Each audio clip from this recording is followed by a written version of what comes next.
Noon, call center agent siya. Gising sa gabi, tulog sa umaga. Habang tahimik ang mundo, siya ang nakikipag-usap sa mga kliyente sa kabilang gulo ng telepono. Headset, kape, at pagod araw-araw na kasama.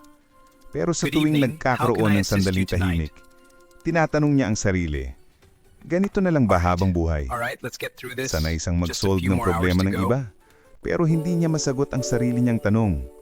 Paano nga ba niya sisimulan yung pangarap niya? Hanggang isang gabi, habang nakabreak, isinulat niya sa tissue, magkakaroon ako ng negosyo.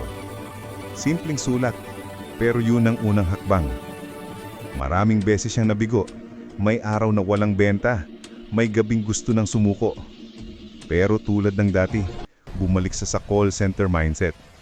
Be patient, stay calm, solve every challenge. At unti-unti, gumalaw ang pangarap. Ngayon, siya na ang may sariling brand. Siya na ang nagbibigay ng trabaho sa iba. Lahat nagsisimula sa maliit na desisyon. Yung simpleng, kaya ko rin. Dating boses lang sa telepono. Ngayon, boses na ng inspirasyon. Kung tagal ka nang may pangarap, baka ito na yung sign. Share mo to kung naniniwala kang kaya mong baguhin ang kwento mo.